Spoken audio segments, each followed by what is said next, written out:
Bismillahirrahmanirrahim. Assalamualaikum warahmatullahi wabarakatuh. Welcome back to my YouTube channel di Masa Rumus Fisika bareng Kak Ulfa. Di video kali ini Kak Ulfa akan membahas tentang fisika sebagaimana biasanya. Dan video kali ini kakak akan membahas tentang materi baru yaitu fluida. Nah, adik-adik, mari kita sama-sama bersyukur kepada Allah Subhanahu wa taala dengan mengucapkan alhamdulillahirabbil alamin. Salawat dan salam kepada Rasulullah dengan mengucapkan Allahumma sholli ala sayidina Muhammad wa ala ali sayidina Muhammad. Semoga video ini nanti berguna bagi kakak dan juga berguna bagi kalian ya. Dan senantiasa Allah berkahi. Nah, berikut kakak sudah menuliskan materi kita yaitu tentang fluida. Terdiri dari dua kata, flu dan ida. Biasanya ida itu menunjukkan dua gitu ya kan. Flu itu berarti menunjukkan flu. Flu itu berarti zat alir yang dapat mengalir gitu ya kan. Nah, sebelum kita bahas lebih lanjut tentang fluida, kita bahas dulu tentang zat. Nah, waktu SMP kita ketahui bahwa pada umumnya ada tiga wujud zat. Yang pertama ada padat, yang kedua ada cair, yang ketiga ada gas ya. Jadi kakak tuliskan dulu nih, kita kaitkan dengan pelajaran di SMP ya. Pada umumnya ini tinta merahnya bisa kelihatan? Tidak? Bisa ya? Pada umumnya wujud zat ada tiga. Nah ini ya, wujud zat ada tiga. Nah, sama-sama kita ketahui wujud zat yang pertama itu adalah padat. Nah, itu adalah apa? Padat. Nah, wujud zat yang kedua itu ada cair. Nah, ini ya, ada cair. Kakak tidak membelakangi ya. Nah, wujud zat yang ketiga itu ada gas. Oke, perlu kita ketahui waktu kita pelajari di SMP bahwa wujud zat ini mempunyai sifat-sifat tertentu gitu ya. Untuk si zat padat, katanya zat padat ini kalau bentuknya dimanapun tidak akan berubah ya. Bentuknya tidak berubah. Bentuknya tidak berubah. Nah ya, ini tidak berubah. Nah, kalau untuk zat cair, bentuknya akan berubah sesuai dengan wadahnya, ya kan? Jadi kakak bikin di sini bentuk wujudnya ya, bentuk wujudnya. Bentuk wujud, gimana kakak bilangnya? Wujudnya akan berubah sesuai bentuknya, gitu ya kan? Bentuknya akan berubah. Nah ini bentuknya akan berubah sesuai wadahnya. Nah, ini dia. Sesuai wadahnya. Oke. Nah, yang ketiga ternyata ini bentuknya juga akan berubah. Nah, ini akan berubah sesuai wadahnya. Sesuai wadahnya. Nah, dan juga kalau kita bahas lebih lanjut lagi tentang wujud zat padat, cair, dan gas ini, partikel penyusun zat padat ini lebih teratur ya, sedangkan zat cair agak sembarang, gas juga agak sembarang. Nah, daya tarik menarik zat padat itu di dalamnya juga sangat kuat, sedangkan cair dan gas itu agak lemah, gitu ya kan, Dek? Nah, kalau kita ambil lagi dari atas, definisi dari fluida ini berarti apa, Kak? Definisi dari fluida ini adalah zat ya yang dapat mengalir. Nah, zat yang dapat mengalir. Nah, dan bentuknya berubah. Nah, bentuknya berubah. Ya, jika dikenai gaya ya berupa tekanan. Jika dikenai gaya ya berupa tegangan atau tekanan ya, berupa tegangan. Ini dia. Dan juga berdasarkan pergerakannya, ini kan bisa mengalir. Kalau benda mengalir berarti dia bisa bergerak, gitu kan, Dek? Berarti kakak tuliskan di sini berdasarkan ya pergerakannya. Nah, si gas sama si cair berarti ya berdasarkan pergerakannya fluida dibagi dua. Fluida ada dua. Ada dua. Yang pertama, Deku, disebut ini sebagai fluida statis.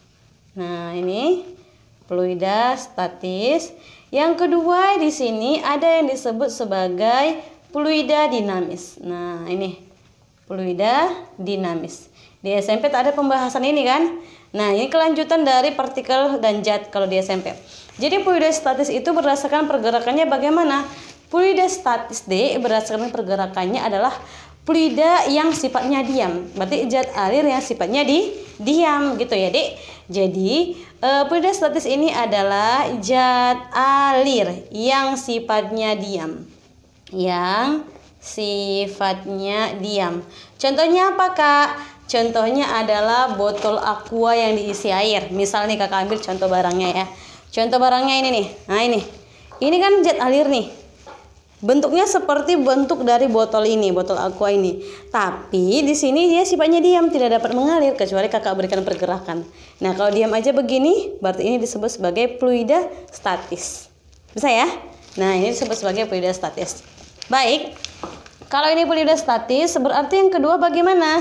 Yang kedua di situ adalah fluida dinamis. Otomatis kebalikannya. Fluida dinamis ini adalah zat alir yang dapat bergerak. Zat alir ya, Dek. Zat alir yang dapat bergerak. Contohnya apa? Contohnya adalah air sungai. Nah, air sungai itu bagaimana? Air sungai itu bergerak ya kan, mengalir dari tempat tinggi ke tempat yang rendah. Itu kan, itu dikatakan sebagai fluida dinamis. Atau di dalam suatu ban itu kan diisi dengan gas. Nanti bannya itu kan penuh dengan udara sampai dia keras. Bisa digunakan bannya untuk bergerak, rodanya berputar. Di situ juga disebut sebagai zat alir, fluida dinamis. Untuk lebih rinci nanti tentang gas itu kita bahas di teori kinetik gas. Tapi dasarnya adalah fluida statis dan dinamis. Ini ya, Dek. Baik. Sebelum kita lanjutkan ke lebih jauh lagi, di fluida ini ada beberapa besaran yang wajib kita ketahui. Yang pertama ada yang disebut sebagai tekanan, ya. Yang pertama ada yang disebut sebagai tekanan. Ini yang pertama kita bahas dulu ya. Tekanan. Nah, apa itu tekanan? Karena tadi kan zat air ini tadi katanya zat yang dapat mengalir dan bentuknya berubah jika dikenai oleh gaya berupa tegangan. Tegangan, tekanan, dan gaya. Ada hubungannya di sini ya. Jadi tekanan itu apa? Tekanan itu simbolnya adalah P. Simbolnya itu adalah P. Apa arti tekanan? Tekanan ini adalah ukuran ya, ukuran gaya yang diberikan terhadap suatu permukaan benda. Berarti ada bahasa yang keluar besaran ya. Coba perhatikan ya. Ukuran. Definisi dari tekanan adalah ukuran gaya. Ada satuan ya, ada besaran nih. Ada F. Ukuran gaya berarti ada F, ukuran gaya yang diberikan. Oke, ukuran gaya yang diberikan. Bisa dilihat tulisan Kakak? Bisa ya? Ukuran gaya yang diberikan pada suatu, ini Adik, pada suatu permukaan benda. Oke, pada suatu permukaan benda. Kalau permukaan berarti area, ya. Area itu simbolnya adalah A, luas permukaan. Jadi rumusnya apa, Kak? Jadi Dekku, rumusnya adalah P ya, tekanan tadi sama dengan gaya yang diberikan dibagi dengan luas permukaan yang disentuh tadi. Berarti disebut di sini bahwa P sama dengan F per A. Nah, ini dia. Gampang ya, bahwa P itu sama dengan F per A. Perhatikan bahwa P ya, perhatikan P itu adalah tekanan. P itu adalah tekanan. Sedangkan F di sini adalah gaya. F ini adalah gaya. Lalu A di sini adalah apakah? A itu adalah luas permukaan. Ini ya, luas permukaan. Jadi kalau luas permukaan satuannya apa? Luas satuannya adalah meter kuadrat. Jadi kita bikin di sini meter kuadrat. Kemudian gaya satuannya apa? Gaya satuannya Newton.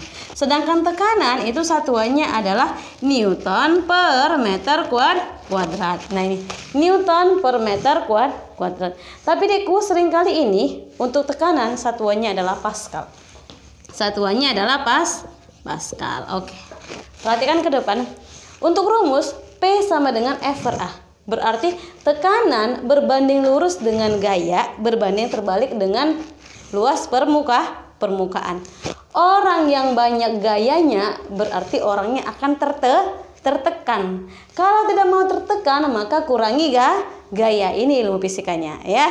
Jadi kalau kita bikin di sini P ya, tekanan akan besar jika gayanya juga besar. Berbanding lurus ya, berbanding lurus.